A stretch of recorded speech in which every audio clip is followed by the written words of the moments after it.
Alors d'abord, pour ceux qui sont effectivement sur le Zoom, vous enverrez le lien, le dossier, parce que il faut que je le retrouve dans les papiers, mais peu importe. Sur cet article que nous allons étudier Bezrat Hashem aujourd'hui et Bezrat Hashem la semaine prochaine. D'accord? Il faut d'abord savoir de quoi parle-t-il. Vous avez la liturgie des fêtes de Tishri est absolument exceptionnelle, elle est fondamentale et je pense que si on la comprend un tout petit peu, eh bien, ça va changer totalement le rapport que nous avons à l'égard de la Tfila, justement de Rosh Hashanah. D'accord? De Rosh Hashanah et qu'on retrouve aussi à Yom Kippourim, nous rentrons dans une période qui est très particulière. Il faut avoir en tête, avant même de rentrer dans le vif du sujet, plusieurs éléments. Le premier élément, c'est que nous rentrons dans les dernières fêtes de l'année. D'accord? Puisque tout à l'heure, il y a 2 secondes, on parlait du rapport aux nations. Alors, il faut se remémorer cela. Vous avez Pessah, qui est la procréation. Pas? Le Ham Israël naît à Pessah. Puis, vous avez Shavuot, où là encore, on a la fête du milieu, qui est la fête parfaite par excellence, puisqu'on a d'un côté la Torah, de l'autre côté, on amène les prémices de nos récoltes qu'on retrouve dans la paracha justement de cette semaine. Donc, la complétion, l'accomplissement du projet divin qui avait été annoncé à Abraham Avinu. Et pour l'instant, on est encore une fois réellement dans ce rapport intime. À Pessah, on ne sort pas de la maison. À Shavuot, on est à Yerushalayim, mais les nations ne peuvent pas s'en approcher de toute façon. Et on arrive aux fêtes de Tishri, où on commence à parler du rapport aux nations. Et que justement, on est clairement révélé comme nation, comme peuple sur sa terre. Et donc, de Rosh Hashanah jusqu'à Sukkot, jusqu'à Simchat Torah, nous sommes dans un rapport, là encore une fois, avec les nations, mais avec un certain recul. Ça, c'est d'abord, il faut avoir ça en tête, dans cette idée que le monde ayant un sens, eh bien, il faut une armée, Méron, Méron, comme semble-t-il vous dire en grec. C'était souvent les gens ont mal traduit ça en comprenant que c'est un troupeau, mais il s'avère que c'est une légion. Il faut une armée, on dit armée, c'est-à-dire des gens qui sont prêts à agir pour le Créateur, n'est-ce pas? Et c'est ce que nous sommes à Rosh Hashanah, là, cette centralité-là. Maintenant, vous tu un verre d'eau? C'est bien, ça va? Maintenant, ce que je vous propose de faire, c'est simplement, au moins pour les 2 premiers ajouts que nous allons voir, que je vais vous montrer dans le Marzor, mais l'article que nous allons voir ensemble est un article qui s'appelle Ma'amar HaChokhma. Ma'amar HaChokhma, donc le livre de la sagesse, qui a été, c'est pour ça que je me suis dit que c'était pas grave si on le faisait en français, parce qu'il a été traduit admirablement bien par un des plus grands spécialistes, pas qu'à mes yeux, un des plus grands spécialistes du Ramchal à notre génération, qui est le Rav Mordechai Shriki. D'accord? Qui est un grand Talmid Chacham à Yerushalayim, qui sort progressivement tous les écrits du Ramchal. Le Ramchal, pour ceux qui n'ont pas forcément familiarisé avec le Ramchal, c'est le Rav Moshe Chaim Luzzatto. Rav Moshe Chaim Luzzatto, on est au XVIIIe siècle. De Gaon de Vilna dira que si jamais j'avais pu connaître le Ramchal, je serais allé à pied pour aller écouter ses cours. On parle d'une personnalité qui était le Rav de Padova, en Italie. À côté de cela, il a fait une bande de copains pour étudier la Kabbalah ensemble et l'enseigner, qui s'appelle Mevakshe Hashem. Son Rav était le Rav Bassan. Il a un élève qui est un copain à lui qui s'appelle le Rav Moshe David Vali, qui je suppose maintenant avec le temps vous commencez à connaître ce nom pour ceux qui étudient avec moi depuis quelques années. Donc, eh bien, il a écrit des pièces de théâtre.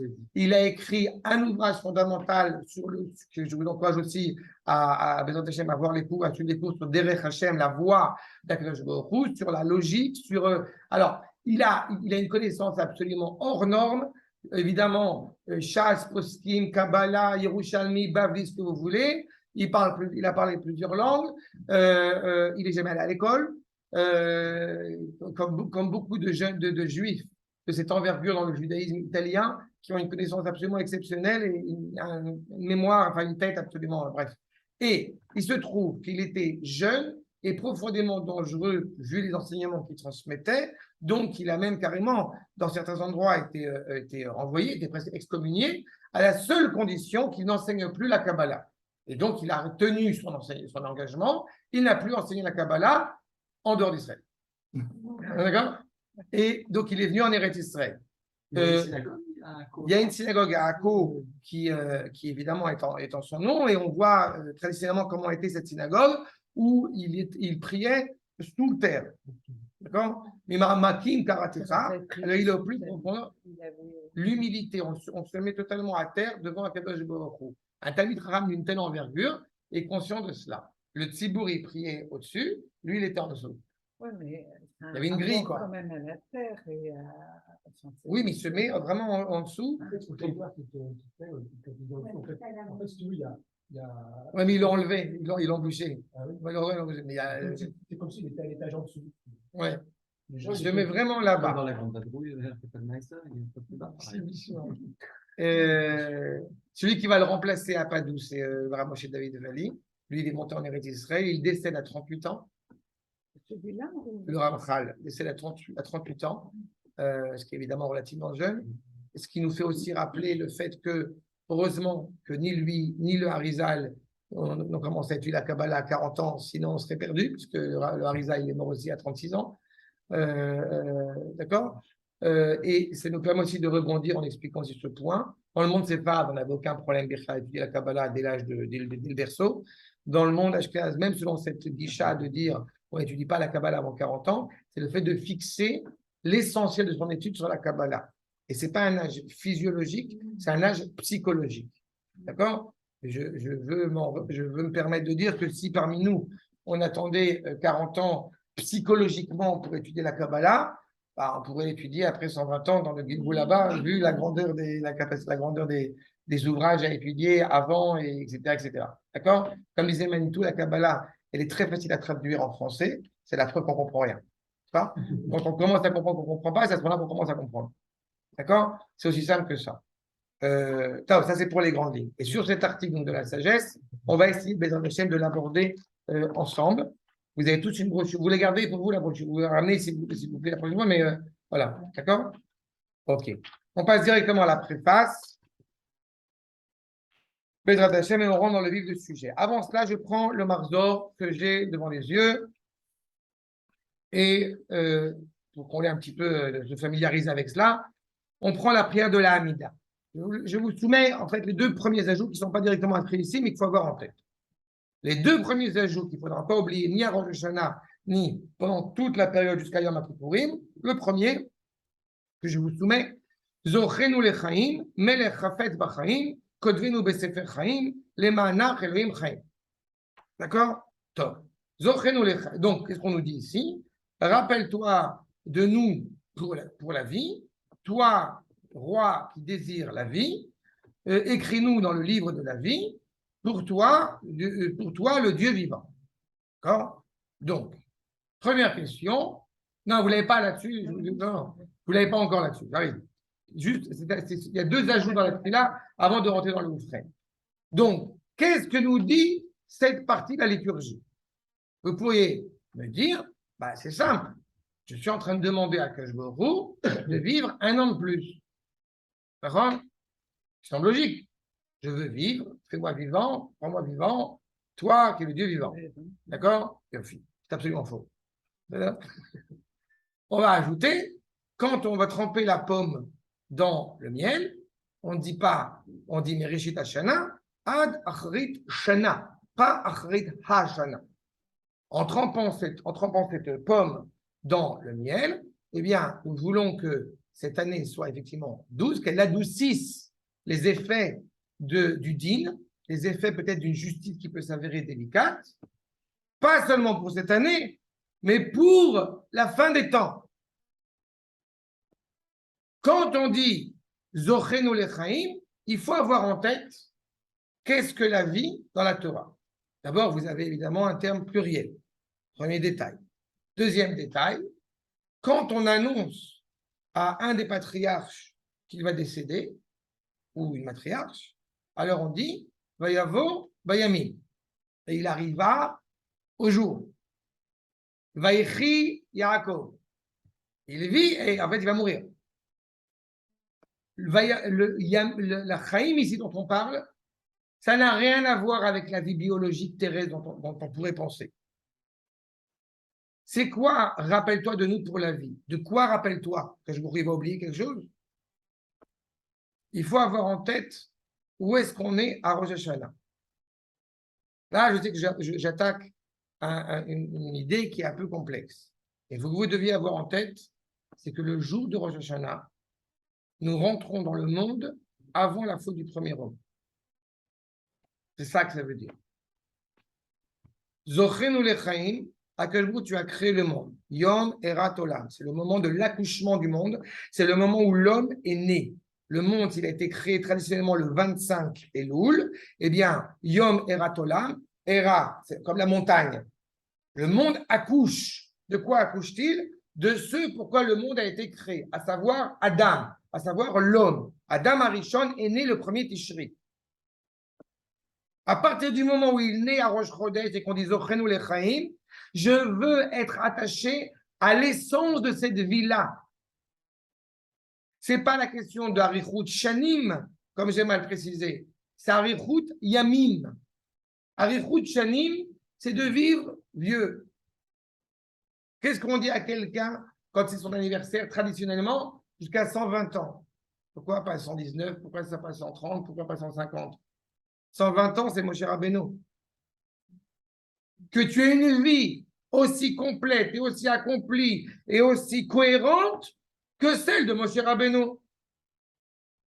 Zochenu lechaim, c'est-à-dire je veux être attaché à avoir ce sens dans ma vie qui dépasse les limites. Je veux être attaché à la vie qui est illimitée. Vous savez que la mort, c'est un moment donné dans la vie biologique. Ce n'est pas la vie et la mort. Chaim, il y a Chaim avant la mort, il y a Chaim après la mort. Jusqu'à la fin des temps, jusqu'à la résurrection. C'est pour ça qu'il y a un pluriel ou est-ce que c'est parce qu'il y a toutes ces vies qui se... Oui, mais c'est une entité, c'est une cohésion. D'accord? C'est d'être rattaché au sens de la vie. La vie que toi, Kadosh Baruch Hu, tu définis comme étant la vie, je veux y participer. Melech Hafetz Bachaim, Kadosh Baruch Hu, il désire la vie. Il est attaché à la vie. Mais de quelle vie parle-t-on? D'une vie qui a un sens. La vie divine. Qui traverse. La vie qui transcende, la vie qui est rattachée au Créateur. C'est la vie Exactement, vivant, exactement, exactement, c'est la vie des vivants. exactement, Même après la- exactement. Et j'ajoute encore plus. On a peur chez certains de savoir est-ce qu'on va être écrit sur le livre des morts, des tzadikim, des bénim, des rechanim. Mais qu'est-ce qu'on dit dans cette bénédiction? Kodvenu besefer chaim. C'est moi qui demande. La question qui est posée à Rosh Hashanah n'est pas où vas-tu être écrit, c'est où veux-tu écrire ton nom? Bacharta bachaim, bacharta bamavet. Qu'est-ce que tu choisis? J'ai coutume de dire que ceux qui à Rosh Hashanah prennent des résolutions, ça y est, je suis un tzaddik, j'ai tout réglé. En général, ça va durer 2 jours. Une question, pourquoi, je comprends pas pourquoi, mais pourquoi est-ce qu'on mêle que je me pose? C'est une décision entre moi et moi, avec ce que tu viens de dire. Non. Je veux, moi, être inscrit. Non, parce que je décide de m'inscrire. Mais où l'est? Justement, parce que justement, il te dit, Melech Hafetz Bachaim. C'est pas entre toi et toi. Okay. Quelqu'un qui s'engage à être qu'un rachat, quelqu'un qui s'engage à être tzaddik quand il se marie, c'est-à-dire, il dit, je veux marier avec toi, maintenant que je vais être un tzaddik. La choupa, elle marche ou elle ne marche pas? Elle marche. À l'inverse, je vais être pourri, je me marie, mais je vais être un pourri. Ça marche ou ça ne marche pas? Ça ne marche pas. Parce que à Kadosh Baruch Hu, quand on fait le calcul, eh bien, le mal est une création. Le bien précède la création et poursuit après la création. Vous dites Boré, enfin vous dites, le prophète Ishayahu, on dit dans la Kriyat Shema, Boré Chosher, Boré Ra, Yotzer Or, Yotzer Tov. La lumière, elle est infinie. Le bien, il est infini. Le mal est limité. Donc, être rattaché à la vie, c'est être attaché au bien, à l'essence même du bien. Ce n'est pas entre moi et moi. C'est entre moi et l'essence de moi. Béni leven atzmi. C'est quoi atzmi? C'est quoi atzmi? C'est quoi atzmi? Atzmi, il y a etsem, c'est les os, le squelette, mais c'est aussi l'essence. Etzmi, ils vont te dire Etzem, Atzelem, Eloi, Shebi. C'est l'essence même de la dimension divine qui est en moi. Et Akadosh Baruch Hu est témoin, là, c'est le témoin de cet accord entre moi et Alors justement, c'est une très bonne question, c'est une très bonne remarque que tu fais.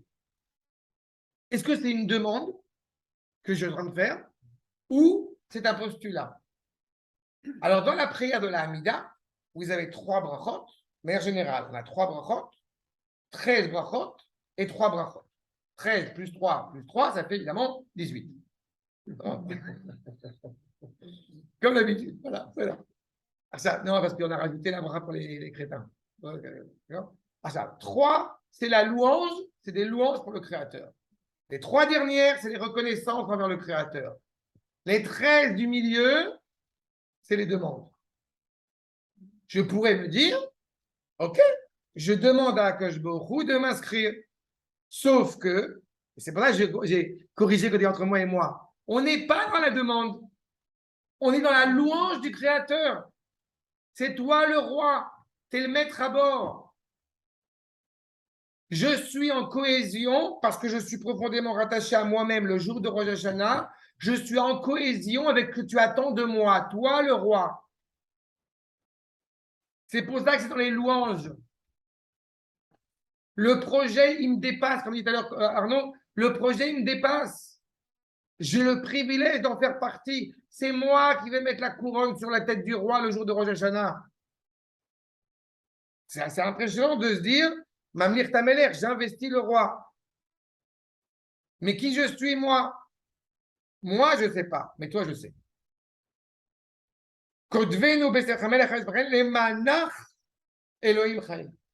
C'est toi le Dieu vivant, c'est pour toi qu'on vit, c'est pour toi qu'on existe. C'est une réalité. J'ai tendance à l'oublier, j'ai tendance à végéter, j'ai tendance à bifurquer, mais c'est un postulat. Le jour de Rosh Hashanah, comme vous le savez, on ne reçoit pas seulement le joug divin sur soi à l'échelle individuelle, on reçoit l'échelle, le joug divin à l'échelle interplanétaire, à l'échelle cosmique, par le biais d'Israël. Le jour de la création. Mais la création, quelle création? Ben, C'est pour ça que j'ai insisté. Du monde, enfin, Justement, si c'est la création du monde, alors c'est le 25 Elul. J'ai un cours là-dessus, je t'enverrai le cours si tu veux, sur la création du monde. Mais le premier Tishri, c'est la création c'est l'avènement de l'homme. Qui est appelé Adam? Celui qui est partenaire avec le Créateur. Je n'ai pas choisi d'être partenaire, c'est un postulat, c'est une réalité. Mais je sais que cela est difficile. Je sais que cela est complexe. J'arrive à mon deuxième ajout, qui est juste après. Quand on a évoqué la grandeur d'Akadosh Baruch Hu, n'est-ce pas? Et avant la résurrection des morts, on rajoute Mi chamocha, av arachaman, zocher yetzurav berachamim lechaim. On est bien la différence. Dans le premier ajout, on a parlé de roi. Akadosh Baruch Hu, c'est un décret. Point. Tu montes, tu descends, c'est le Melech. Et donc, c'est terrible. Parce que je sais, au plus profond de moi, peut-être que je ne suis pas à la hauteur de ce que le roi attend de moi.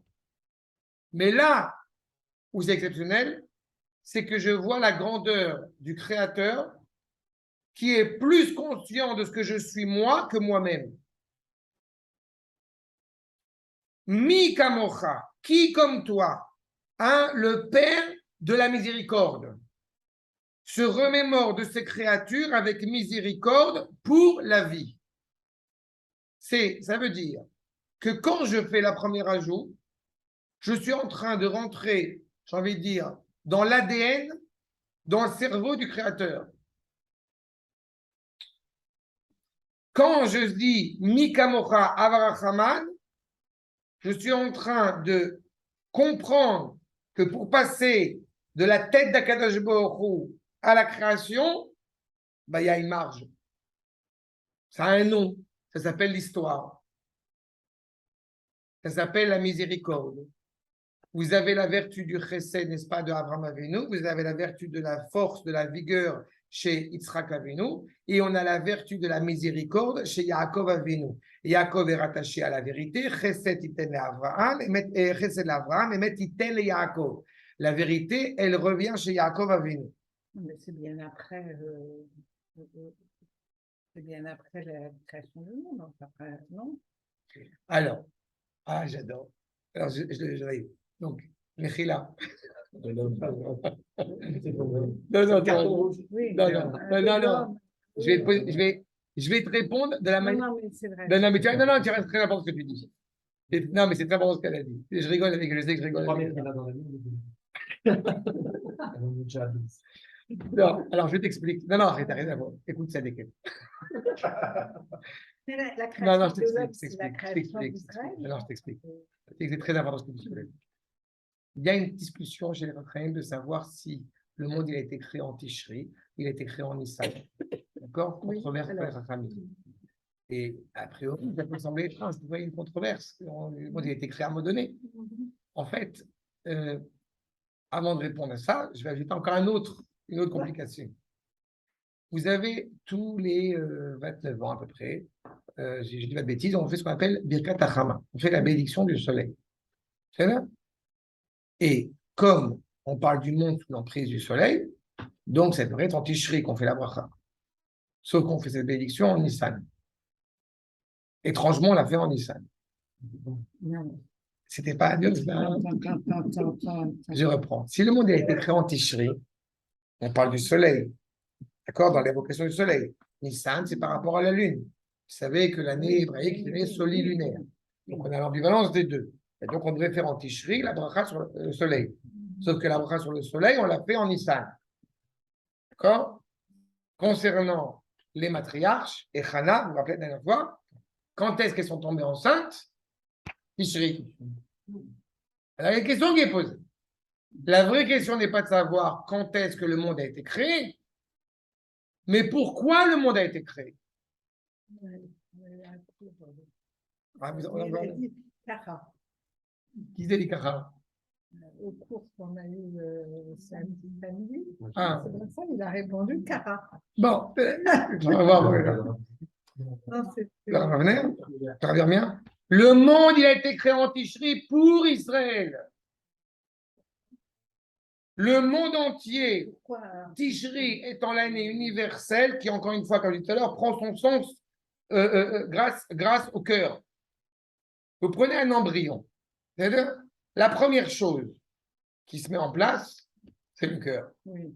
Et pourtant, c'est le cœur. pourtant, il faut que tous les membres soient mis en place. Assez rapidement, le bébé, il est constitué, et au fur et à mesure, il grossit, et dès qu'il est suffisamment mûr, il va sortir. Mais comme je disais tout à l'heure, s'il n'y a pas de bras, pas de chocolat. C'est pour ça que vous aviez répondu, parce que je vous avais posé la question, Sarah, pourquoi on ne met pas le chauffard à faire ça? Je n'ai pas compris votre réponse. Mais c'est ça, attends, t'as compris, c'est ça. Voilà. C'est exactement ça. Oui, c'est la question privée. Pourquoi on ne fait pas le chauffard à Nissan? Parce que justement, le monde, il a été créé pour Nissan. Il a été créé pour Pessah. Mais il faut une maturité pour arriver à ça. Sauf que, effectivement, cette maturité explique que historiquement, eh bien, Abraham n'arrive pas tout de suite. Mais comme j'aime à chaque fois à le répéter, Abraham, comme il s'est comporté comme Abraham, donc c'est la preuve qu'il est Abraham. C'est pas comme le Canada Dry ou le Panaché. Ça a l'odeur de la bière, mais c'est pas de la bière. Exactement. D'accord? Akadosh Baruch Hu, quand il crée le monde, je te répète, on est avant la faute du premier homme. Le deuxième jour de Rosh Hashanah, on lit quoi? On lit la ligature de Yitzhak.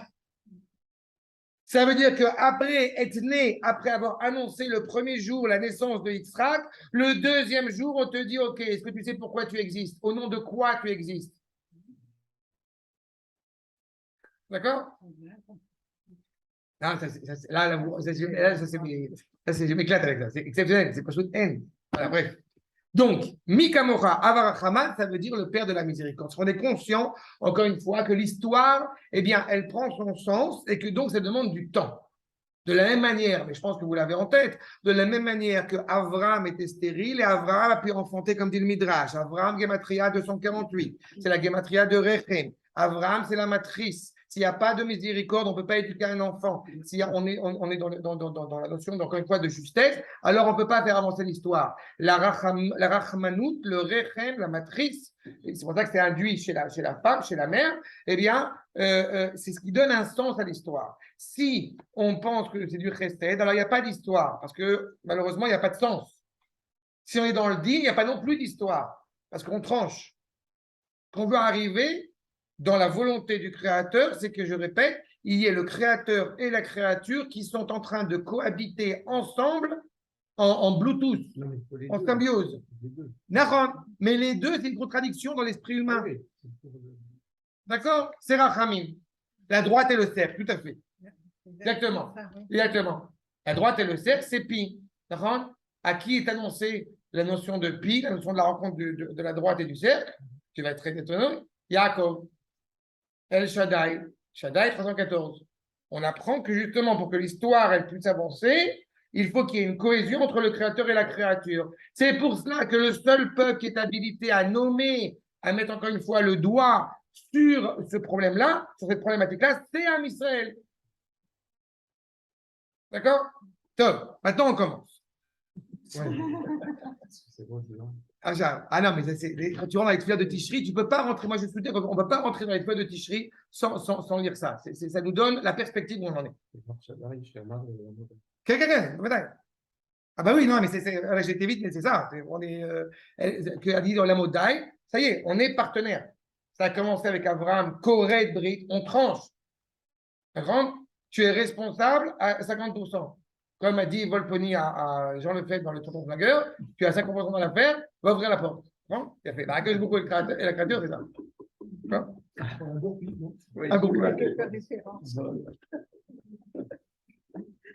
L'autome, tu vas faire. Non. Allez.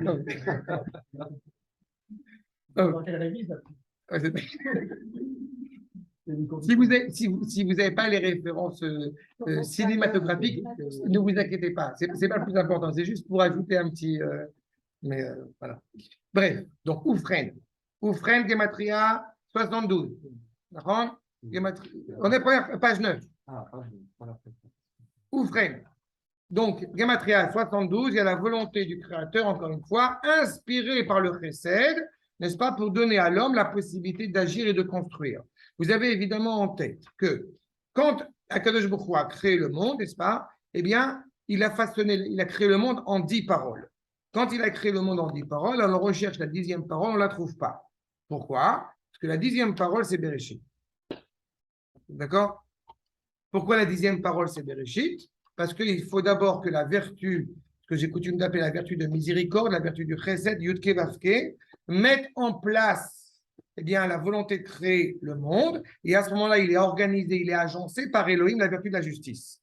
On ne l'a pas évoqué dans le cours vendredi, mais je vais dire rapidement. D'accord? C'est ça que ça implique. Donc, cette 10e parole-là, elle est fondamentale. À partir du moment où Akadosh Baruch Hu a pris sur lui, j'ai envie de dire, de créer le monde et donc de donner vie à l'homme, il faut qu'il y ait un partenaire. Le premier partenaire, évidemment, est le partenaire essentiel. Ça, je pense que je l'ai dit suffisamment. Et que son nom donc, est sanctifié par cela. Ufren, Itkada, Shimecha, Hashem, Elohenu, Al Israël Amecha. Le nom d'Akadosh Baruch Hu est sanctifié, je traduis d'abord littéralement ce qui est dit. Le nom d'Akadosh Baruch Hu sera sanctifié sur ton peuple. Ve'al Yerushalayim, et sur ta ville. Ve'al Tzion, Mishkan Kevodecha. La différence entre Yerushalayim et Tzion. Yerushalayim, c'est l'intérieur. Tzion, c'est le regard qu'on a de manière extérieure. N'est-ce pas? C'est fondamental d'avoir toujours ça en tête. Ce n'est pas une répétition. Il y a deux visions. Il y a la vision de Harabait par son essence de sainteté et la reconnaissance de sainteté par le peuple juif qui y est présent. D'accord? Tzion, Mishkan Kevodecha. Construire une bâtisse sans qu'il y ait à l'intérieur la présence d'Akadosh Baruch Hu, c'est problématique. Mais qu'il y ait la parole d'Akadosh Baruch Hu, qu'il y ait la présence d'Akadosh Baruch Hu qui est immuable, mais qu'il n'y ait pas de bâtisse à sa dignité qui l'anime, c'est un problème aussi. Ve'al Malchut Bet David, évidemment, là où ça se met en place complètement, sur la royauté donc descendante de David, celui qui est oint par toi, Meshirecha, Veal, Mechonecha, Vechalecha. Et sur ton palais. Nous dit le Ramchal, dans la bénédiction de Kedushat Hashem, la sainteté du nom. Vous remarquerez encore une fois, c'est pour ça que j'aime beaucoup le Ramon Reshrikim en français aussi, la sainteté du nom. On n'a pas dit le nom saint. C'est la sainteté du nom. C'est la sainteté du nom tel qu'il se révèle à nous. On ajoute Oufren. Ainsi, que soit sanctifié ton nom sur ton peuple Israël, etc. Il faut savoir que le bien et le mal sont présents dans le monde. Pourquoi? Pourquoi est-ce que le bien et le mal seraient présents dans le monde? Réponse, vous avez un créateur absolu. Le créateur absolu qui met en place une réalité qui n'est ni animalière, ni céleste, nécessite l'avènement de l'homme. Si Akadosh Baruch Hu se façonne, et il en façonne tous les jours, des anges tutélaires supplémentaires, ils n'ont pas libre arbitre, ils n'ont pas d'imperfection. Un chien est assez, à l'inverse, un chien est assez rapidement un chien, dans sa condition de chien. D'accord? Mais la nature profonde de l'homme, eh bien, elle transcende tout cela. Et du coup, sa perfectibilité est beaucoup plus complexe. Parce qu'il doit réaliser l'unité, encore une fois, entre la dimension céleste et la dimension terrestre. Donc, il y a cette imperfection qui existe. Si cette imperfection existe, ce n'est pas une malédiction, mais elle est nécessaire à l'homme pour pouvoir se complaire, pour pouvoir avancer. D'accord?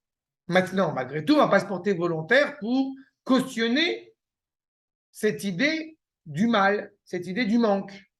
Dans un autre texte, le Ramchal dit que le mal, c'est l'absence de bien. D'accord. Comment c'est compatible? On y arrive. C'est justement cette problématique-là. Pour que le monde, encore une fois, avec cette dynamique perpétuelle, eh bien, existe, il faut que le mal soit soumis au bien. Oui. D'accord? Oui. Bien fait. Il faut savoir que le bien et le mal sont présents dans le monde et qu'Israël et les nations en constituent les ramifications dans l'humanité. La réparation, le tikkun, comprenez, l'accomplissement du monde s'opère par la domination du bien sur le mal. Le monde entier passe en jugement devant Akadosh Baruch Hu. Il l'explique dans le petit sac. Dans le sac. Ah, il s'agit ici du bien, voilà, du bien et du mal ontologiquement. La révélation, voilà. Le mal, vous voyez, le mal reflète la dissimulation de la présence divine. Ce n'est pas l'absence en tant que non-existence. On ne peut pas imaginer une réalité sans la présence d'Akadosh Baruch Hu. Et les nations, là, je voudrais comprendre juste le texte. Les nations représentent le mal et le bien. Okay. C'est ça. Okay. C'est pas les deux sont dans les deux. Non. Okay. Justement, il va le redire encore. Pourquoi les nations représentent le... Je comprends pas. Ok. Les nations, comme on a dit, elles sont assujetties à l'ordre de la nature. On parle de nation, on ne parle pas d'individus. D'accord? Tu peux avoir des individus qui sont particulièrement moraux, sympathiques, etc. Ce n'est pas le problème. On parle de la nation en tant que telle. Toutes les nations en tant que telles ne sont pas rattachées à l'éternité. Oui. Par conséquent, elles sont le mal. Elles reflètent la dissimulation. D'accord? D'accord. Puisque la réalité ne peut pas, la réalité divine ne peut pas résider sur les nations, parce qu'il y a une inadéquation entre les deux, donc automatiquement, eh bien, elles sont l'expression du mal. Pas un mal absolu, pas un mal qui ne peut pas s'améliorer. Amalek, on va revenir. Amalek, c'est la racine. Amalek, c'est le cœur des nations. Dans Bereshit, les deux sont appelés Réchit. Israël est appelé Réchit, Amalek est appelé Réchit. Israël, la pensée d'Israël a précédé, comme on l'a dit, la création du monde. Donc, il va se réaliser dans le monde par ce Réchit. Mais Amalek, lui, il naît après Bereshit. C'est l'antithèse d'Israël. Amalek, tu as une mitzvah de l'haïr sous les cieux, pas au-dessus des cieux. Dans le monde terrestre, dans la réalité du monde dans lequel nous vivons, il faut haïr Amalek. Il faut être capable d'haïr cette expression ontologique du mal pour pouvoir la transformer en quelque chose de positif, quelque chose de bien, encore une fois, à l'échelle de l'éternité. C'est ça toute la guerre que nous menons. Comme on a dit, le jour de Rosh Hashanah, je rentre dans le monde tel qu'il est à l'origine. Avant la faute. Avant la faute, avant Amalek, avant. Ok. Nous, les nations sont dotées du libre arbitre. D'accord. Nous, on a le libre arbitre pour choisir. S'il y a le mal, c'est pour qu'on s'oriente vers le bien. D'accord. Mais les nations, elles ont pas, les nations en tant que nation, elles n'ont pas le libre arbitre. En tant que nation, En tant qu'être individuel, elles ont le libre arbitre. Néron, il choisit de vouloir détruire ou non Israël. Mais les chefs de la nation, il ne peut pas. À ce moment-là, où on le fait, c'est aiguillé. Mais tout cela n'a qu'un seul objectif, amener Israël à être Israël. D'accord? Maintenant. Donc, pourquoi c'est aussi important aussi cette prééminence du bien chez Israël face au mal chez les nations? Il y a un midrash qui est très simple et qu'il faut avoir en tête, hélas. Quand Israël reçoit la bracha, qu'est-ce qui se passe? On n'a pas besoin d'aller très loin. Hein. À Yerushalayim, vous avez des organismes israéliens qui se soucient que des femmes arabes à l'est de Jérusalem puissent travailler de la maison en préparant du miel de la maison elle-même. Ce n'est pas du miel que j'achèterai, ce n'est pas ça la question.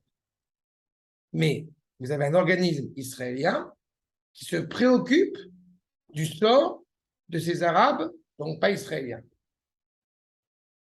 Ce qui est vrai chez Israël, ce n'est pas d'aujourd'hui que c'est comme ça. Dès qu'Israël apparaît, sa nature profonde est d'être bénéfique au monde qui l'entoure. J'ai envie de dire pour le bien et pour le mal. C'est la nature profonde d'Israël. Non, pour le bien et pour le mal d'Israël. Oui, pour le bien et pour le mal d'Israël. Peut-être qu'Israël pense qu'elle peut réparer le mal. Mais c'est pas elle peut, c'est ça à l'intérieur d'elle-même. Oui.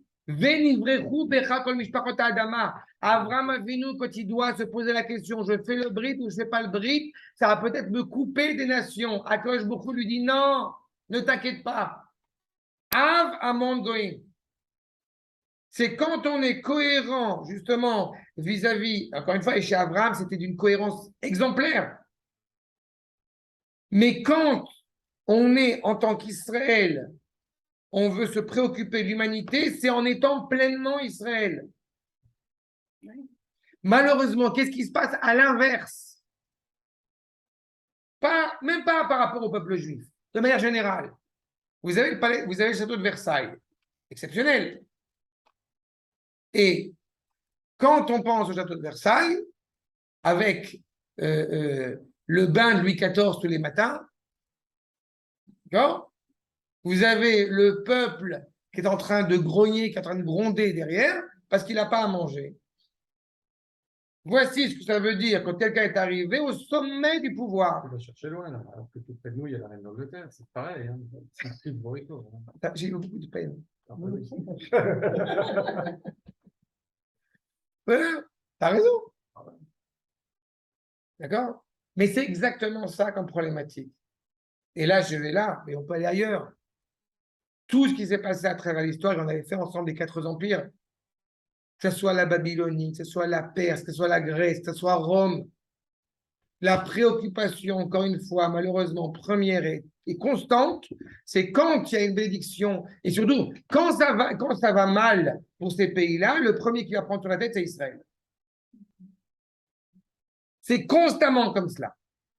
Le bien et le mal. Quand il y a le bien en Israël, ce bien va être bénéfique aux nations. Quand, eh bien, le pouvoir est chez les nations, ça va porter préjudice à l'humanité tout entière. Et à eux-mêmes aussi, du coup. Je me souviens de vos premiers cours, vous aviez dit le mal, c'est le manque. Est-ce que c'est le manque, en fait, finalement, de Hachem? Non, pas le manque d'Hachem.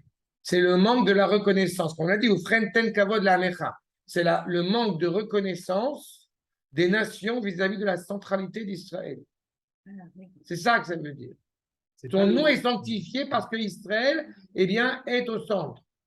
Non, mais je comprends bien ce que tu dis, c'est pas le manque de reconnaissance de la centralité d'Israël, parce qu'ils le reconnaissent, c'est le manque de présence d'Israël dans sa centralité. Oui, c'est ça. C'est ce qu'on a pu dire au tout début. D'accord. C'est C'est quand, ça. quand on est barré, Mais le problème. je veux te livrer ce qu'on va dire aussi dans la tefila par la suite, mais que je trouve ça exceptionnel. C'est le Rav Nazir, le Rav Nazir, l'élève du Rav Kook, qui a dit, oui, c'est là. Écoutez, ça, c'est exceptionnel. Dans la tefila, on dit, ils vont tous être unis, une entité, pour te servir avec une volonté profonde de tout leur cœur. On le dit dans la tefila. C'est la suite après, je ne vous l'ai pas dit. On dit dans la tefila. À quoi pense-t-on quand on dit cela? Le Rav Nazir écrit comme cela. Il y a deux choses qui sont importantes. Le premier, c'est cette réunion, et là pas que Israël, de l'humanité tout entière, et te servir d'un cœur contrit. Israël avec les 113, les nations, 7 mitzvot. Gvar yesh aguda achat, nous dit le Rav Nazir. Aguda ta'amim umot meuchadot. Pendant 2000 ans, on a lu cette prière, on ne l'a pas vue devant les yeux. Quand le Rav Nazir parle de ce moment-là de la prière, il dit ça y est, ça commence. Ça a un nom, ça s'appelle l'ONU. On est en train de le voir, cette réunion des nations du monde. Sauf que, Avalob Elev Shalem, comme malheureusement ce qui dirige l'ONU, c'est pas le Rav Dov Lior, c'est pas le Rav Zuckerman à la Shalom. C'est malheureusement des forces qui sont contraires à la volonté d'Akadosh Baruch Hu. Comme j'ai eu l'occasion souvent de le répéter dans mes cours, l'ONU n'est pas au bon endroit. L'ONU doit être à Jérusalem. Et le secrétaire de l'ONU, ça ne doit pas être Kofi ou je ne sais pas qui. Comment il s'appelle? Guterres. Ah, c'est nouveau, je ne connais pas celui-là. Ça fait un moment quand même. Non, mais Je suis vachement pas au courant. il est tellement actif et efficace que tu n'as jamais entendu parler. C'est pas grave. C'est ça. Il te dit, Aval lo bele Yerusalem. Techachim mezimot resha. Au lieu d'être une unité autour de cette valeur du bien, la morale, Aïchoud, le Shema Piloug, ils s'unissent contre les Shtalot et les Alélé pour avoir un contrôle l'un sur l'autre. Ça, c'est inévitable ou en fait, finalement, c'est pas. Non, c'est pas inévitable. Parce que tu vois, quand on est dans la bracha, qu'on aspire à ça. Et on sait que ça va disparaître. Tout cela qui est Hachan Tichle. Ça va disparaître comme de la fumée, ça va partir en fumée. Mais le jour de Rosh Hashanah, on a une préfiguration de ça. Et il te dit, Agdolim alaktanim, Vamara, Vamara, à la Mizbach. À la Mizbach. Ce qui se passe à l'ONU, un contrôle de l'Occident sur l'Orient. Il dit ça il y a 70 ans. Okay. On voit à quel point, encore une fois, ça prend tout son sens. Dans la tfila, mais nous avons tfila, c'est que nous avons confiance de la réalisation de ce projet. Mais en attendant, on peut en souffrir. Regardez, s'il vous plaît, la suite. Donc, et dans l'humanité, par la prééminence d'Israël. C'est quand même un compliment pour Israël, ça, parce que ça veut dire que le projet des nations réalisé, il manque l'épine dorsale, à nous d'apparaître, et là, parce que la structure est là, il y a quand même. C'est vide, tout est vide. Mais c'est quand même un hommage que on nous est rendu. Mais ça par les nations. C'est ça. Ah, oui, mais c'est pas eux. Tu comprends que c'est pas eux. Parce que quand est-ce que naît l'ONU? Après Auschwitz. C'est malheureusement. On aurait pu éviter Auschwitz. Achat. Et dans l'humanité, par la prééminence d'Israël sur les nations, lorsque les choses sont ainsi ordonnées, vous voyez la phrase, la situation est bénéfique pour tous. On n'a jamais eu autant de cruauté dans l'humanité qu'au moment où a été forgé l'humanisme. Erasmus, pas le projet étudiant. Erasmus, l'humanisme, c'est bien. Et attaque, on a la Barthélemy. Je n'ai pas dit Saint-Barthélemy parce que. Gdusha illumine, alors Israël se fortifie en lui. Tu vois? Ça, c'est justement quand il y a ça. Et les nations, parce qu'elles sont assujetties à Israël, se trouvent réparées par Israël. Et par Israël se répand en elles le flux de cette sainteté. Avram Avinu venivrechu becha kol mishpachot ha'adama. Toutes les familles de la terre bénéficient de la beracha par ton billet à toi. Tous celles qui se rattachent à toi, eh bien, vont bénéficier de cette bienveillance. Là, on est sur notre terre, mais on entend toujours les Marocains, les Arabes qui disent revenez sur notre terre parce que quand vous étiez là, il y avait le Brafa, etc. Et dans le monde entier, les Espagnols, ils veulent tout de suite les Juifs qui reviennent, etc., etc. Et pour autant, la vraie Brafa, c'est quand on est sur notre terre. Question qui a été posée au Rav Kook. Est-ce qu'on a plus d'influence quand on est parmi les nations ou quand on est chez nous? Réponse, l'enveloppe et la lettre. Exactement. Vous voyez, on a fait l'étude là-dessus. Mais l'enveloppe et la lettre, à chaque fois, cette image, je l'aime beaucoup. Pendant 2000 ans, on s'est préoccupé de l'enveloppe. Mais la lettre n'était pas corrigée à l'intérieur. Les gens, aujourd'hui, regardent le monde en disant le monde est pas en vrille. Alors que, en fait, ce n'est pas vrai. Ça a toujours été comme cela. Simplement, on a réussi à corriger l'enveloppe. On ne mangeait plus les Juifs physiquement, on les mangeait que virtuellement. Tous les dimanches, le pain, le seau, le boursin. Prendre le vin, aval. Dans la réalité authentique, c'est quand on revient en Israël que la lettre qui est à l'intérieur de l'enveloppe commence réellement à se transformer. Aujourd'hui, le monde va beaucoup mieux qu'il a été pendant 2000 ans. Simplement, l'écorce qui semblait être corrigée pendant 2000 ans est en train de tomber. Mais il est évident que pour les nations, elles ont tout intérêt à ce qu'on demeure en exil parce que ça les engage moins que quand on revient chez nous. Quand on est chez nous, on a la force. Exactement. Non, mais elles ne pas. Elles veulent qu'on reste chez elles parce qu'elles pensent qu'on va renforcer leur nation. Oui, oui. C'est complètement différent. Exactement. De se soumettre, mais avec fierté, voilà. à une exactement. Nation qui est la nation divine. Exactement. Ah bon. Non, mais c'est ça, c'est exactement ça. Le Racher que tu évoquais tout à l'heure, souvent on entend cet enseignement on s'enorgueillit du fait que eh bien, la majorité des prix Nobel sont des Juifs. Mais en fait, ce n'est pas une fierté. Parce que la majorité de ces prix Nobel sont la capacité des Juifs à s'assimiler totalement à la nation dans laquelle ils se trouvent. Alors que celui qui peut être éventuellement l'expression réelle de la fierté d'être Israël, c'est par exemple Shai Agnon, qui reçoit le prix Nobel de littérature israélienne. Il est israélien. Il y a un autre rapport. Mais quand un juif, n'importe quel juif reçoit le prix Nobel, c'est la capacité à être avalé dans les nations. D'ailleurs, souvent, il reçoit en duo avec un enjeu. Ça fait ça. Ils portent quand même une part du projet divin. Oui, mais encore une fois, le projet divin, de toute façon, comme je répète, il est inhérent à Israël. On est Am Sgoula et on est Am Kadosh. C'est une perversion. Tu ne peux pas enlever la Sgoula d'Am Israël. Tu ne peux pas faire en sorte que le fils arrête d'être fils. Mais la question de savoir est-ce que le fils va se comporter comme un fils. Ce sont deux notions. Cependant, si les nations se soulèvent contre Israël, si elles dominent et qu'Israël leur est soumis, la situation engendrée est alors néfaste, non seulement pour Israël, mais pour les nations elles-mêmes. Néfaste pour Israël, car il perd sa suprématie.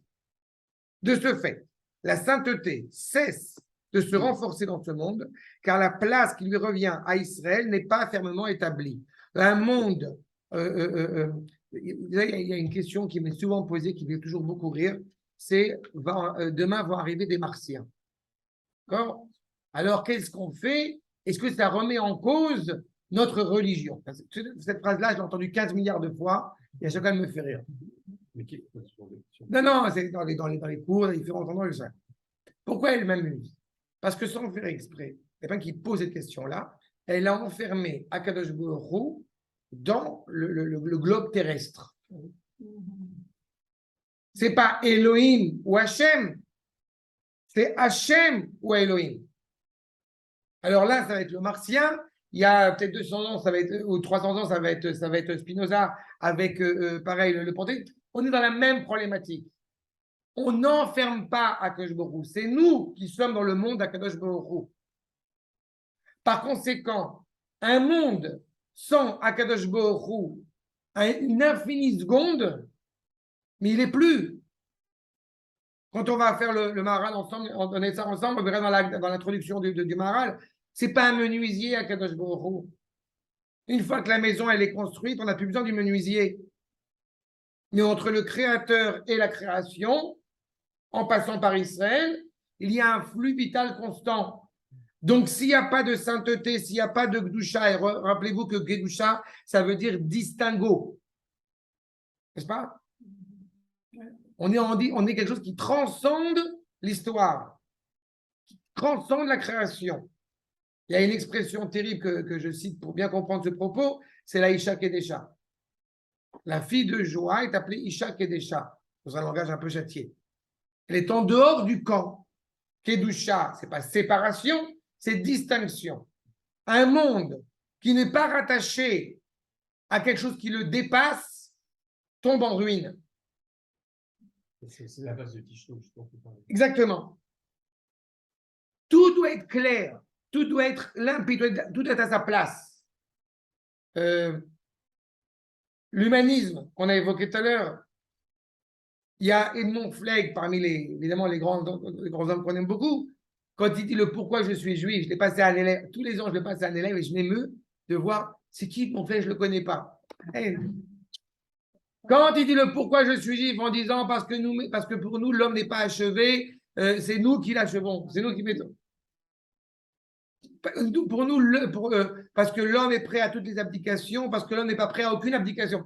Il y a tout un texte qui est absolument exceptionnel. Cette idée, encore une fois, de l'homme doit être au centre parce que Akadosh Baruch Hu est au-dessus de lui. C'est ça qui lui permet. Le réel humanisme, c'est ce qui dépasse le isme. C'est ça qu'il est en train de dire. La sainteté, si elle cesse de se renforcer dans le monde, c'est pas seulement Israël qui est en danger, c'est toute la création qui est en danger.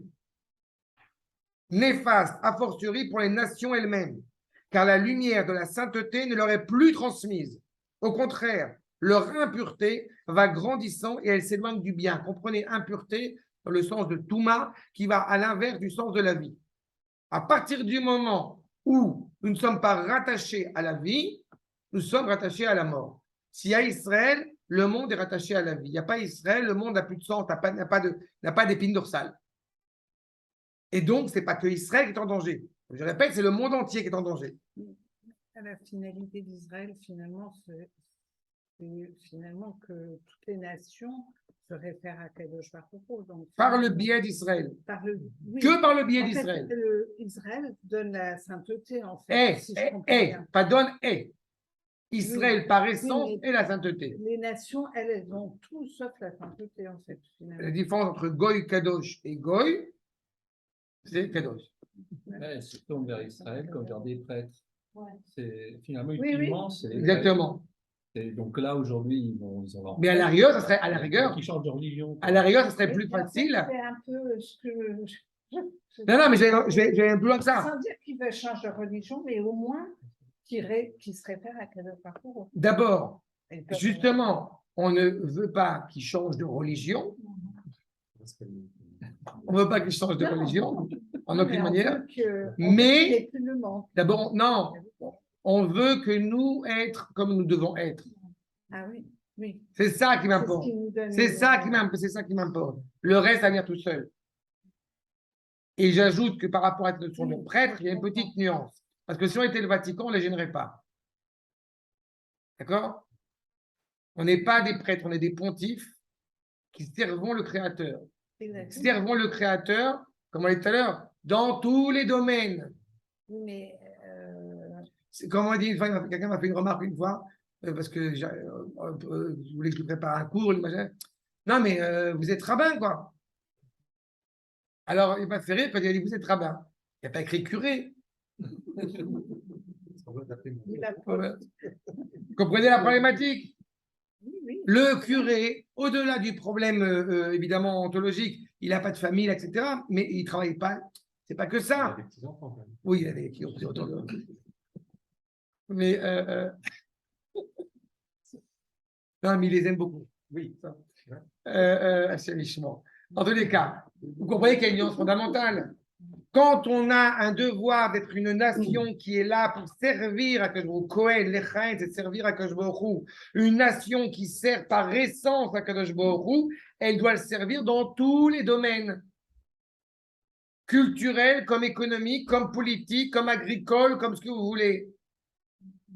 Alors que si on était justement des prêtres, alors peut-être qu'on serait uniquement tourné vers une dimension dite spirituelle, en délaissant la réalité du monde. Non, mais c'est le prêtre, je pense que c'est le prêtre, comme tu nous l'as dit au début, relié à la nature. Exactement. Qui est dans le masque, c'est Exactement. pas directement dans les terres. Exactement. D'accord? C'est pour ça que ça a une valeur exceptionnelle et c'est pour ça qu'évidemment, ça pose beaucoup de problèmes aux familles non juives de la terre parce que ça les remet en cause. Une fois, ça les engage. Mais rentrer dans Rosh Hashanah, c'est rentrer, je répète, dans le sens, dans la finalité de l'histoire. En réalité, les deux situations que nous venons d'évoquer découlent pour la première du dévoilement de la royauté divine dans ce monde et pour la seconde de son voilement. Si Akadosh Baruch Hu est pleinement présent, le monde tombe. Si Akadosh Baruch Hu est pleinement caché, on n'avance pas. Donc il faut. C'est Israël qui fait le jeu quand même. D'accord. On est le centre. Ben oui. Mais les nations sont. Ça pose problème aux nations. Si la royauté divine se dévoile, le bien gouverne le monde et par conséquent la prééminence d'Israël s'affirme. À Botaï, c'est vraiment un sujet super important. Je ne sais pas quand je dis que on parle de Yom Hadin et les gens ils rentrent dans Rosh Hashanah, ils sont effrayés. Alors que ce n'est pas du tout le sens de Rosh Hashanah. On a ce privilège de rentrer dans le projet. On est dedans. C'est un jour lumineux. Tu mets le kittel à Rosh Hashanah? Non, Ah. pas du tout. Les juifs ashkénazes, ils mettent le kittel à Rosh Hashanah. C'est une redingote blanche comme ça, un tissu, un beau tissu blanc. Et il ressemble à un malach. Vous comprenez que c'est ça l'objectif. On est rattaché encore une fois. Mais là, on est rattaché à ça. C'est-à-dire, on est vraiment encore une fois dans la cohésion avec le Créateur. On est dans le chauffard avant même qu'il y ait justement des appellations, des mots. Ça se décortique en mots et en lettres. On est dans une parole qui est droite, qui est limpide. Si on touche, je répète, le sens, la source même de la création. Parce qu'ils gardent la blouse même quand ils sont enterrés. Non, ce n'est pas une blouse quand ils sont enterrés. Ils mettent autre chose. Ils mettent 4 vêtements en prévision de la résurrection des morts à la fin des temps. D'accord? C'est comme la femme qui. C'est comme la femme qui. C'est ce que je prends à chaque fois. C'est comme la femme qui est enceinte. D'accord? C'est-à-dire que à ce moment-là, la joie d'attendre un enfant, elle ne commence pas après 9 mois. Elle commence dès que l'infirmière, elle a dit c'est bon, bêta, c'est dédoublé. D'accord? Voilà l'image? Je la comprends bien. Parce que ma première fille, quand l'infirmière, elle a dit que c'était, ça y est, que ma femme était enceinte, alors elle lui dit oui, c'est bon, ça a dédoublé. Mais elle a dit ça sur un ton genre bon, ok, on n'a pas compris. J'y rappelle là. Non, rappelle-toi, j'ai pas compris le truc. Je rappelle. Et l'infirmière, elle me dit, je ne parle que à la personne qui est concernée par le sujet. Je suis un peu concerné quand même.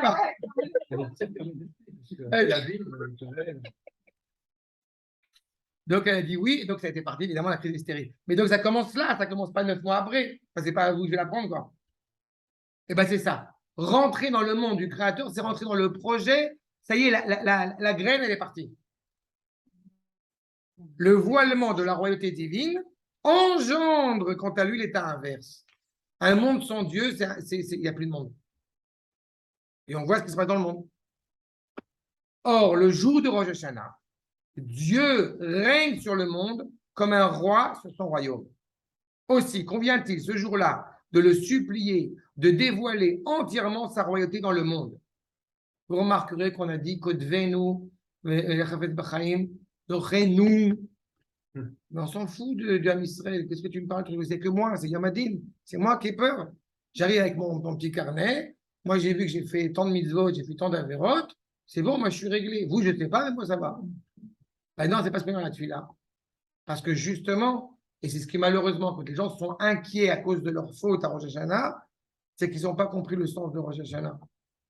Le sens de Rosh Hashanah, c'est justement, surtout à la Géoula que nous vivons, c'est justement d'être impliqué dans le peuple tout entier. Je ne suis pas sûr que moi, je sois méritant, mais je sais que le peuple est méritant. Et comme j'en fais partie, on a confiance en Kadosh Baruch Hu. C'est ça le dévoilement du Créateur. Aussi convient-il ce jour de le supplier de dévoiler entièrement sa royauté dans le monde, afin que par cette révélation, ce dernier soit réparé. Et c'est pour cette raison que l'on a inséré cet ajout. Le texte commence ainsi, Itkada Shimecha, que soit sanctifié ton nom, c'est-à-dire que la royauté divine se révèle dans le monde. Pourquoi c'est ton nom? Je reprends l'égoïme. L'égoïme, ils ne peuvent pas dire ton nom? Non. Après la sortie de la mer, vous vous rappelez, on dit Zéli Van Veo. On ne dit pas Zéel, on dit Zéli. On a un lien privilégié. Quand est-ce que ton nom est sanctifié? Quand le Ham Israël, il est encore une fois cohérent vis-à-vis de lui-même. Et la première signe de cohérence, c'est d'abord de redevenir une nation. On ne peut pas redevenir une nation sans terre. Donc, qu'elle se manifeste en se fortifiant d'abord en Israël, et c'est pour cela que nous disons à l'Israël Amecha, sur ton peuple, de là découlent toutes les réparations des autres nations du monde. D'accord? C'est inhérent. La première de ces réparations consiste en cela, que la crainte d'Akadosh Baruch Hu pénètre le cœur de toutes ces créatures et qu'elles se soumettent à lui. Le deuxième, une fois qu'il y a le respect d'Israël qui est évoqué, le deuxième oufren qui va être, c'est oufren ten par dechal kol maasecha, que toutes tes créatures te craignent. On a déjà parlé d'Israël. Oui, mais pourquoi il commence par la crainte et pas, il ne parle pas de la hava? On parle des nations. D'accord. Les goïms, pour pouvoir réellement servir à Akadosh Baruch Hu, il faut qu'ils aient peur d'Israël. Pas forcément une peur maladive, mais une peur, voilà, une peur de crainte révérentielle. Exactement. Non, mais ce n'est pas marqué d'Israël, de Kadosh Baruch Hu, c'est la même chose. J'ai pas entendu? C'est marqué la crainte de Kadosh Baruch Hu, c'est pas marqué la crainte de... Non, la crainte de Dieu pénètre le cœur de toutes ces créatures et qu'elles se soumettent à lui.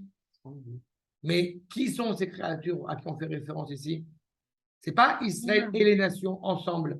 Israël, tu as dit juste avant, ou prennent tel kavod la Amecha. Pourquoi est-ce que Israël, malheureusement, n'est pas encore à la hauteur de ses attentes? Une raison essentielle, c'est à cause de la difficulté de la mission. C'est à cause du fait qu'il y a eu 2000 ans d'exil. C'est à cause que plein de révélations comme cela.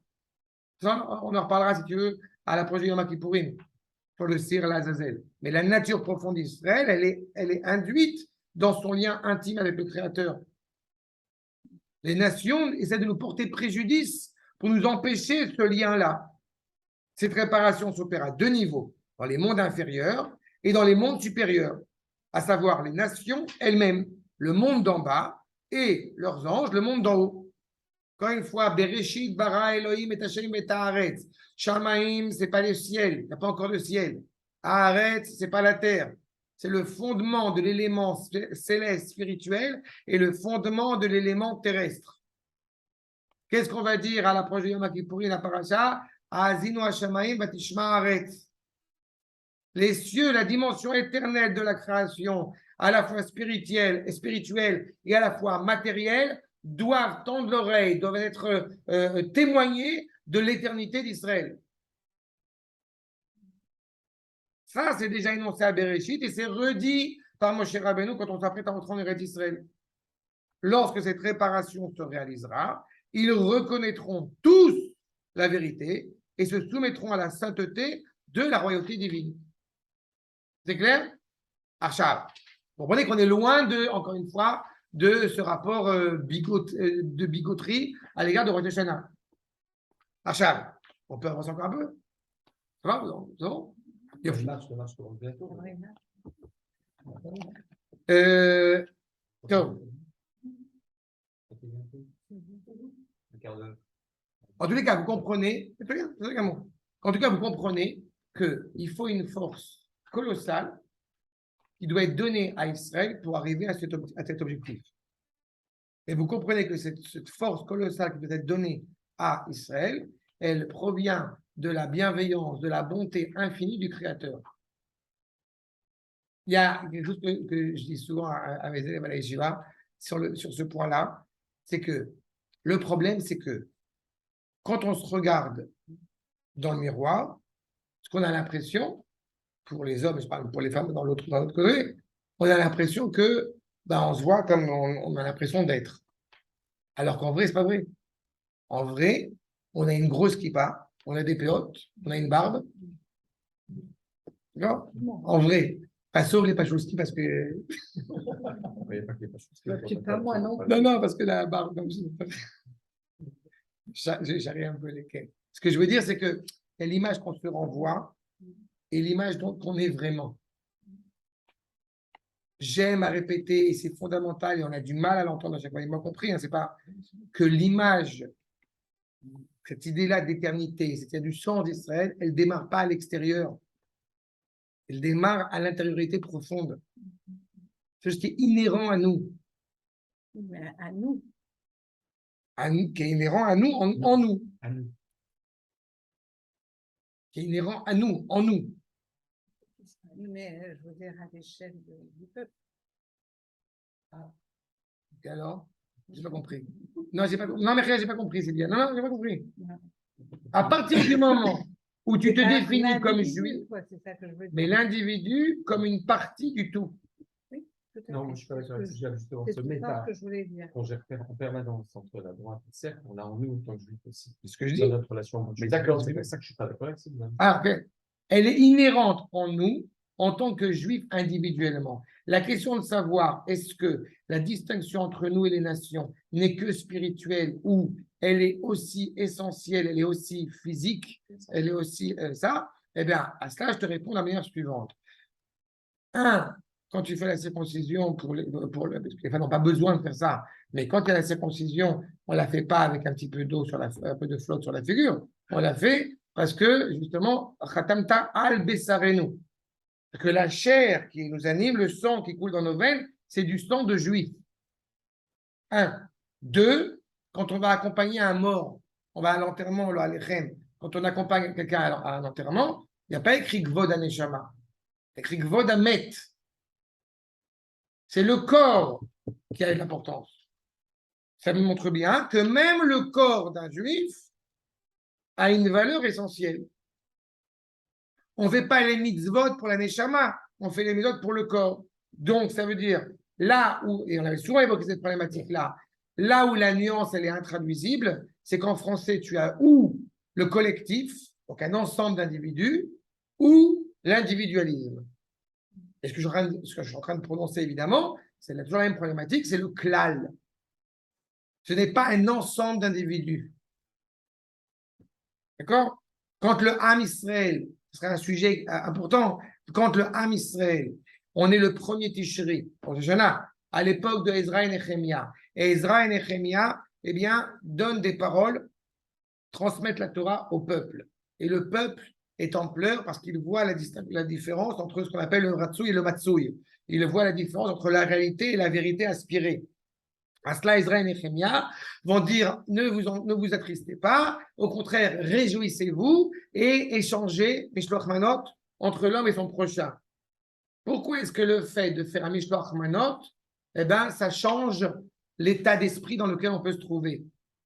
Parce que tu comprends la valeur qui te relie, la valeur intrinsèque qui te relie à ce peuple exceptionnel. D'accord? Il faut être fier, on ne le dira jamais assez, et je m'en fous si ça fait racisme, ou ça fait je ne sais pas quoi, ou ça fait ethnocentrisme, ou ça fait ce que vous voulez. Il faut être fier d'être juif. On est fier d'appartenir à ce peuple exceptionnel, éternel et responsable. On est plus que fier. Mais ce n'est pas un orgueil. Mais on est clairement fier. Je suis heureux d'avoir ce rôle. C'est comme un enfant, c'est comme un adulte qui dirait ah, j'aurais tellement aimé être un enfant. Ça ne faisait pas de chez nous. Nous, on est fiers d'être responsables, d'être adultes. Et encore une fois, chaque stade est important. Dans la constitution de cette identité, c'est fondamental. Plus Israël est uni, plus le monde suit. Plus le monde y est rattaché. Et c'est pour cela que, quand j'ai évoqué tout à l'heure l'ONU, ça n'aurait pas pu exister si ça n'avait pas été autour d'un intérêt du peuple juif. La première marque de cette société des nations, c'est avec l'avènement de l'État d'Israël. Ça commence là-bas. On est toujours dans cette centralité-là. Bon gré, malgré nous. Maintenant, Oufren, tel par Decha, j'ai évoqué à l'instant la peur des nations, tu vas comprendre maintenant. Tel par Decha Eloheinu, al kol ma'asecha, ve eimatecha, al kol ma shebarata, ve yaruka, kol ha'maase, ve ishtachavu, lefanecha, kol ha'beruim, ve yasu, kulam aguda achat, vous voyez l'aguda qu'on a dit tout à l'heure, la sot retzonecha belevav shalem, כמו שידענו השם אלוהינו, שהשלטון לפניך, עוז בידיך, וגבורה בימינך, ושמך נורא על כל מה שבראת. D'abord, pour bien comprendre ce qui est écrit. Oufren, on retrouve cette notion de chesed. Ten pardecha Hashem Eloheinu, donne ta peur, toi, notre Dieu, al kol ma'asecha. Pourquoi on insiste à dire, toi, notre Dieu, donne la peur à toutes tes créatures? Il faut que le monde te craigne. Ve ematecha al kol ma shebarata. Pas seulement la crainte, mais aussi la défiance, le recul. Prenons un non-juif. Est-ce qu'il peut monter sur le Harabaït? Réponse, éventuellement, jusqu'à un muret, jusqu'à un chayl. Pas plus que ça, pas plus qu'un juif en état d'impureté. Ce n'est pas par mépris ou par méchanceté à l'égard des non-juifs qu'il faut qu'il y ait cette distinction claire, mais cette distinction, elle est nécessaire, encore une fois, pour conserver, pour que le cœur soit à sa juste place. Mais même au sein du cœur, il y a des gradations. Évidemment. Ta Cohen, tu as Lévi, Israël. D'un nom de Cohen, de vouloir. Exactement, tu as tout à fait raison. Tu as tout à fait raison. Évidemment. Exactement. Exactement. Mais à la fin des temps, tout Israël sera Kohanim. Et les nations seront Israël. Mais tu vois qu'à la fin des temps, malgré tout, il demeurera une distinction entre Israël et les nations. Achal, Veirucha, Kolomasi. Et tout le monde va te craindre, avec des nuances de crainte. Ils vont se prosterner devant toi. Vous remarquerez, Kol Aberouim, pas Kol Anivraim. C'est intéressant la nuance. Vous avez un être qui est créé et un être qui se reconnaît comme ayant été créé. Et comme il se reconnaît comme ayant été créé, donc automatiquement, il se prosterne devant toi. Les créatures et les êtres créés. Okay. Et Veyasu Kulam, on retrouve l'expression que j'ai dit tout à l'heure, Veyasu Kulam Aguda Achat, la sot retzonecha, d'accomplir ta volonté avec un cœur complet, contrit. Kemoshi Adanu Hashem Eloheinu. Mais, ok. Dans cette bracha, dans la suite de cette bracha, tout ce qu'on a évoqué à l'instant, ça peut relever de l'utopie. Sauf que Kemoshi Adanu Hashem Eloheinu, non mais nous on le sait déjà. On n'est pas dans la supposition, on n'est pas dans le rêve, on n'est pas dans l'utopie. On sait que ça va être comme ça. Comment tu le sais? Parce que Ashilton Lefanecha, c'est toi le maître. Tu montes, tu descends, ça ne bouge pas. Oz beyadecha. C'est quoi Oz? Oz la moïten, yevartamo bashalom. Oz, c'est la Torah. La Torah, la révélation du Créateur par le biais de la Torah, dans l'histoire, l'indique déjà. On le sait. Celui qui est bien, évidemment, enfanté a engendré le bien. Et pour cela, il faut d'un côté la force, comme tout à l'heure, mais cette force qui est animée par la bonté du Créateur, pour qu'elle arrive à terme comme il se doit, en prenant le temps que ça devra prendre. Mais chaque année, comme j'aime à le dire, ce que j'ai dit sur le WhatsApp, comme chaque année on sort un peu plus d'Égypte, chaque année on rentre un peu plus dans le projet originel du Créateur. Gvura beyemincha, la droite est rattachée à la bonté, la gauche est rattachée au din. Donc c'est de la Gvura, mais c'est de la Gvura qui est motivée par la bonté infinie du Créateur. Shimcha Nora Alkol Mashebarata. Ton nom est redoutable, ton nom est reconnu sur tout ce que tu as créé. Tout, c'est-à-dire tout. De l'herbe, la pierre, l'animal, tout. Tout cela. Nous disons, Ve'erucha kol ha'ma'asim, afin que te craignent toutes tes créatures. Ceux qui sont en bas, dans le monde inférieur, il s'agit des hommes. Ve'ishtachavu lefanecha kol haberuim, et tous les êtres créés se prosterneront devant toi. Entendez bien que dans les êtres créés, vous avez aussi les créatures célestes. Tous se prosternent devant toi. Il s'agit des anges. Il faut savoir que Dieu est un, et son illumination ne se manifeste avec force que dans ce qui est unifié. Tous les Shabbats, Kegoy Echad Baaretz, Amincha, une nation sur une terre, il y a un Dieu. Cette notion d'unité, c'est unité qui est l'expression de l'unité divine. D'accord? Israël est l'expression de cette unité. Or, Israël, pourquoi tous les Shabbats? Ça, si je ne l'ai pas dit, je me répète. Le Shabbat, c'est le 7e jour. Le Rosh Hashanah, c'est le 7e mois. Les deux sont liés. Or, Israël, bien qu'étant composé d'un grand nombre d'individus, est appelé peuple un. Et se trouve donc propre à l'expansion en eux de l'illumination divine. Il porte en lui cela. En français, on va dire une montagne, on va dire un peuple. Il y a un côté indéterminé. En hébreu, si on dit Am Echad, si vous vous rappelez, quand on avait fait l'étude sur la ligature de Yitzhak, Ar Echad, c'est la montagne de l'unité. Ce n'est pas n'importe quelle montagne.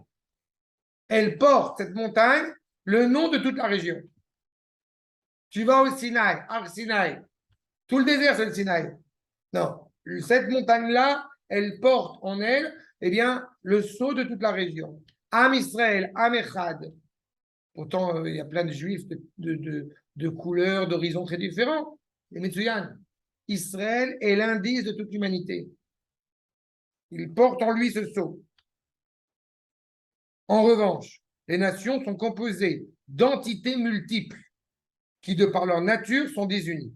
Aucune union n'amorce leur réparation et elles en demeurent éloignées.